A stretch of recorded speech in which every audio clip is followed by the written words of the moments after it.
दोस्तों बात है सन 2006 की, जब यूक्रेन की राजधानी कीव में सर्गी पोवोमरेंको नाम का एक लड़का वहां की रोड्स पर घूम रहा था। दोस्तों लेकिन खास बात ये थी कि उसके कपड़े लगभग 100 साल से भी ज्यादा पुराने थे, यानी कि उसका पहनावा बहुत पुराना लग रहा था। इसी कारण वो लोगों की नोटिस में आ रहा था। इससे पहले कि पुलिस उसे बुलाती, वो खुद पुलिस के पास गया और उसने वहां पुलिस से एक एड्रेस पूछा।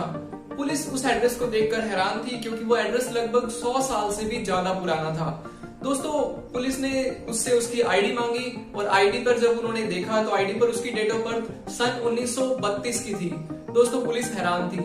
पुलिस उसे तुरंत हॉस्पिटल लेकर गई, क्योंकि पुलिस को लगा कि शायद इसे कोई मेडिकल ट्रीटमेंट की जरूरत है, यानी कि ये मानसिक रूप से परेशान है। लेकिन जब डॉक्टर्स ने इंटेरोगेशन किया तो बहुत बार पूछने के बाद भी वो नहीं माना और उसने यही बोला कि मेरा जन्म 1932 में हुआ है। दोस्तों पुलिस ने और डॉक्टर्स ने उसे एक रूम में बंद कर दिया और पुलिस ने अपनी हायर अथॉरिटी को ये बात बताने की सोची। लेकिन जब वो रूम दोबारा खोला गया तो वो आदमी वहां था ही नहीं। दोस्तों मजे की बात यह है कि सर्गी पोवोमरेंको को दोबारा कभी देखा नहीं गया। दोस्तों लेकिन जब पुलिस ने रिकॉर्ड चेक किए तब सर्गी पोवोमरेंको नाम के व्यक्ति के सन 1960 में गायब होने की एक रिपोर्ट लिखवाई गई थी। दोस्तों क्या ये सचमुच कोई टाइम ट्रेवलर था? क्या टाइम ट्रेवल करना सचमुच पॉसिबल है या नहीं, और अगर है तो हम इसे कैसे कर सकते हैं? इन सभी सवालों के जवाब जानने के लिए इस वीडियो को अंत तक देखिए। और अगर आपको ये वीडियो पसंद आ रहा है तो give it a thumbs up and let's start the video. दोस्तों राइटर H.G. वेल्स ने सन 1995 में एक ग्राउंड ब्रेकिंग नॉवल लिखा था द टाइम मशीन नाम से। दोस्तों इस नॉवल के बाद रिसर्चर्स ने इस पर बहुत सारे रिसर्च पेपर पब्लिश किए और बहुत सारी मूवीज भी बनाई गई। दोस्तों टाइम ट्रेवल कई तरीके से हो सकता है। एक होता है वन वे ट्रेवल, जिसमें हम फ्यूचर में जा तो सकते हैं लेकिन वापस आने का कोई रास्ता नहीं है। दोस्तों दूसरा होता है टाइम जंपिंग, यानी कि जिसे हम कहते हैं इंस्टेंटेनियस टाइम ट्रेवल, यानी कि आप कोई टाइम मशीन का यूज करके फ्यूचर में जा रहे हैं और फिर उसी टाइम मशीन का यूज करके वापस प्रेजेंट में आ जा रहे हैं। तो दोस्तों इसे कहते हैं टाइम जंपिंग। एक तरीका ये हो सकता है कि आप यहीं खड़े हैं और आपके चारों तरफ टाइम मूव कर रहा है। दोस्तों ऐसा दिखाया गया है मूवी हैरी पॉटर के अंदर। एक तरीका ये भी हो सकता है जिसमें आप लाइट की स्पीड से भी ज्यादा तेज ट्रेवल करके पास्ट की एक झलक को देख सकते हैं या जा सकते हैं पास्ट में। दोस्तों ये कई तरीके हो सकते हैं टाइम ट्रेवल करने के, लेकिन अब सवाल ये आता है कि इनमें से कौन सा तरीका टाइम ट्रेवल के लिए एक्चुअल में आज के समय में इस्तेमाल किया जा सकता है, या फिर आज के समय में वो तरीका पॉसिबल है। दोस्तों टाइम ट्रेवल बेसिकली दो तरीके का हो सकता है। एक होता है फ्यूचर का टाइम ट्रेवल और एक होता है पास्ट का। दोस्तों पहले हम बात करते हैं फ्यूचर टाइम ट्रेवल की। दोस्तों फ्यूचर टाइम ट्रेवल की जो एक्चुअल साइंटिफिक थ्योरी है वो निकल के आती है आइंस्टाइन की थ्योरी ऑफ स्पेशल रिलेटिविटी से। दोस्तों आइए इसे थोड़ा आसान भाषा में समझते हैं। दोस्तों इस थ्योरी के आने से पहले तक यही माना जाता था कि टाइम एक कांस्टेंट चीज है। दुनिया के फेमस फिजिसिस्ट आइजैक न्यूटन ने कहा था कि टाइम हमेशा कांस्टेंट रहेगा, चाहे आप कहीं भी हो, यानी कि चाहे आप अर्थ पर हो, चाहे आप मार्स पर हो, चाहे आप किसी ब्लैक होल के पास में हो, या फिर आप लाइट की स्पीड से ट्रेवल कर रहे हो। लेकिन टाइम एक ऐसी चीज है जो हमेशा कांस्टेंट चलती रहेगी। लेकिन थ्योरी ऑफ स्पेशल रिलेटिविटी ने इसे गलत प्रूव किया। उन्होंने बताया कि टाइम एक बहते हुए पानी की तरह होता है, यानी कि जैसे पानी की स्पीड तेज या फिर धीरे हो सकती है, वैसे ही टाइम भी स्लो या फिर फास्ट हो सकता है। दोस्तों इसे हम कहते हैं टाइम डायलेशन। अब हम समझते हैं कि टाइम डायलेशन आखिर होता कैसे है। आइंस्टाइन ने बताया कि टाइम डायलेशन दो चीजों से प्रभावित होता है, यानी कि टाइम की स्पीड दो चीजों से स्लो या फिर फास्ट की जा सकती है। वो है स्पीड और ग्रेविटी। तो आइए इसे आसान भाषा में समझते हैं। दोस्तों हमने अभी अभी सुना कि स्पीड और ग्रेविटी से टाइम की स्पीड को स्लो या फिर फास्ट किया जा सकता है। दोस्तों ये बात बिल्कुल सच है, यानी कि जितनी ज्यादा स्पीड होगी टाइम उतना ही स्लो हो जाएगा। दोस्तों इसे एक प्रैक्टिकल एग्जांपल से समझाता हूं मैं आपको। देखिए अगर आप किसी प्लेन में सफर कर रहे हैं और एक आपका दोस्त जमीन पर ही है, दोस्तों आप दोनों अपनी अपनी वॉचेस मैच करिए और जब आप ट्रेवल कर चुके हो तब आप उन वॉचेस के टाइम को मैच करिए। जो वॉच एरोप्लेन में थी उसका टाइम कुछ नैनो सेकंड पीछे हो जाएगा, लेकिन इसके लिए आपको एटॉमिक क्लॉक का यूज करना होगा। आखिर ऐसा क्यों हुआ? इसका कारण बिल्कुल सिंपल सा है कि आप एक बहुत ज्यादा तेज स्पीड से ट्रेवल कर रहे थे, तो उस दौरान आपका जो टाइम है वो स्लो हो गया। दोस्तों इसका मतलब ये नहीं है कि उस घड़ी में टाइम स्लो हो गया। इसका मतलब ये है कि टाइम एक रिलेटिव चीज है, यानी कि जो घड़ी धरती पर थी उसके रिलेशन में उस घड़ी का टाइम थोड़ा स्लो हो गया, यानी कि थोड़ा पीछे हो गया। दोस्तों अगर इसे आसान भाषा में कहें तो अगर आप लाइट की स्पीड से ट्रेवल करें और लगभग 1 साल तक ट्रेवल करते रहें, तो अगर आप उसके बाद अर्थ पर आएंगे तो आप 900 साल फ्यूचर का टाइम देखेंगे।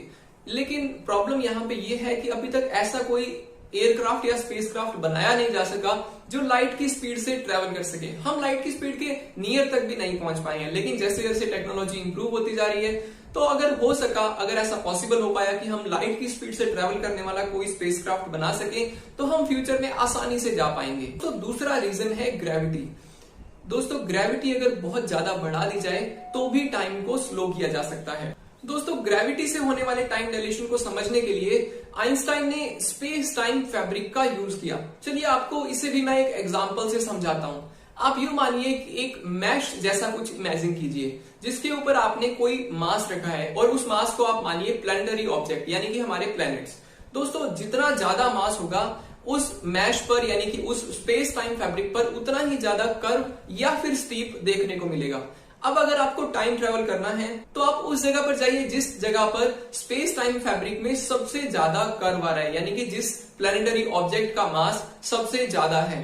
दोस्तों जितना आप उसके पास जाएंगे उतना ही आपके लिए जो टाइम है वो स्लो हो जाएगा। यानी कि अगर हम कंपेयर करें हमारे सोलर सिस्टम में, तो अर्थ से ज्यादा जो ग्रेविटी रखते हैं, जैसे कि जुपिटर, उसकी ग्रेविटी अर्थ से, यानी कि सोलर सिस्टम में जितने भी प्लैनेट है उनमें सबसे ज्यादा है। तो अगर आप उसके पास जाएंगे तो आप टाइम डायलेशन को फील कर सकते हैं। या फिर आप एग्जांपल ले सकते हैं सन का। सन की ग्रेविटी तो जुपिटर से भी ज्यादा है, तो अगर आप सन के पास जाएंगे तो और भी ज्यादा टाइम डायलेशन को आप फील कर सकते हैं। या फिर आप एक और एग्जांपल ले सकते हैं ब्लैक होल का। दोस्तों ब्लैक होल का मास बहुत ज्यादा होता है, यानी कि उसकी ग्रेविटी भी बहुत ज्यादा होती है।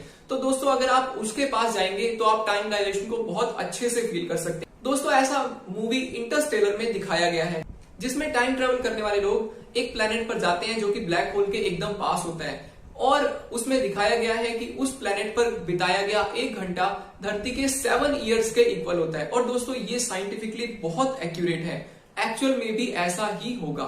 दोस्तों ब्लैक होल की ग्रेविटी इतनी ज्यादा होती है कि लाइट भी उसके पास जाकर बैंड हो जाती है। दोस्तों अभी कुछ टाइम पहले ब्लैक होल की एक फोटो बहुत वायरल हुई थी जिसे आप अपनी स्क्रीन पर अभी देख रहे हैं।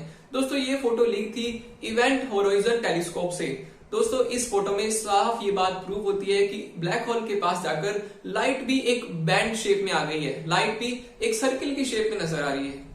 दोस्तों स्पीड और ग्रेविटी से होने वाले टाइम डायलेशन का एक और बहुत अच्छा एग्जांपल है जो जियो सैटेलाइट हैं जो अर्थ के चारों तरफ घूम रहे हैं। दोस्तों ये सैटेलाइट अर्थ के चारों तरफ बहुत तेज स्पीड से चक्कर लगाते हैं, बहुत तेज स्पीड से घूमते हैं, और इनके ऊपर ग्रेविटेशनल फोर्स भी थोड़ा ज्यादा होता है क्योंकि ये एक डिस्टेंस पर है। दोस्तों इनमें जो वॉचेस लगी होती है, साइंटिस्ट को उन्हें टाइम टाइम पर धरती की वॉच से मैच करना पड़ता है, नहीं तो हमारे जीपीएस सिस्टम में प्रॉब्लम होने लगेगी। दोस्तों ये एक बहुत अच्छा एग्जांपल है टाइम डायलेशन को समझने का, जो कि हो रहा है स्पीड और ग्रेविटी से। दोस्तों अब हम बात करते हैं पास्ट में टाइम ट्रेवल की। दोस्तों पास्ट में टाइम ट्रेवल करने के लिए जरूरी है कि जो स्पेस टाइम फैब्रिक है उस पर इतना मास रख दिया जाए कि वो उस फैब्रिक को फाड़कर दूसरी तरफ निकल जाए। दोस्तों इतना मास रखने पर हम कह सकेंगे कि हम पास्ट में ट्रेवल कर सकते हैं, लेकिन ये इतना मास सिर्फ एक स्पिनिंग ब्लैक होल में ही हो सकता है, यानी कि वो ही ऐसा कर सकता है कि स्पेस टाइम फैब्रिक को फाड़कर दूसरी तरफ निकल जाए, जिससे एक वार्म होल क्रिएट हो जाएगा और हम पास्ट में भी ट्रेवल कर पाएंगे। दोस्तों पास्ट में टाइम ट्रेवल करने का एक पैराडॉक्स है जिसे हम कहते हैं द ग्रैंडफादर पैराडॉक्स। आप यूं समझिए कि किसी व्यक्ति ने अपने पास्ट में ट्रेवल किया और वहां वो अपने दादा या परदादा से मिला, और मान लीजिए कि उस व्यक्ति ने अपने दादा को मार दिया। तो अब आप यूं समझिए कि अगर दादा को ही मार दिया तो उस व्यक्ति का एग्जिस्टेंस कैसे पॉसिबल है। तो ये एक बहुत बड़ा पैराडॉक्स है, लेकिन इसे एक्सप्लेन करने के लिए एक थ्योरी दी जाती है जिसका नाम है द मल्टीवर्स थ्योरी। दोस्तों इस थ्योरी में ये बताया गया है कि एक बार यूनिवर्स में जो हो चुका है, अगर आप पास्ट में जाकर उसे बदल दें तो एक नया यूनिवर्स क्रिएट हो जाता है, यानी कि एक मल्टीवर्स क्रिएट हो जाता है। तो इसे कहा गया है द मल्टीवर्स थ्योरी। तो दोस्तों हमने पास्ट और फ्यूचर में टाइम ट्रैवल करने के कई तरीकों को समझा, लेकिन पास्ट में टाइम ट्रेवल करना अभी पॉसिबल नहीं लगता, लेकिन फ्यूचर में टाइम ट्रेवल बिल्कुल किया जा सकता है। अगर हमारी टेक्नोलॉजी थोड़ी इंप्रूव हुई तो हम थोड़े ही टाइम में टाइम ट्रेवल को इजीली देख पाएंगे।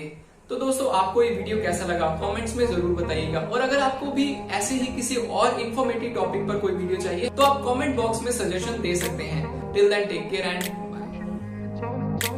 I grew up in a place where they told you what to chase, told you how to run the race, every move was on the page.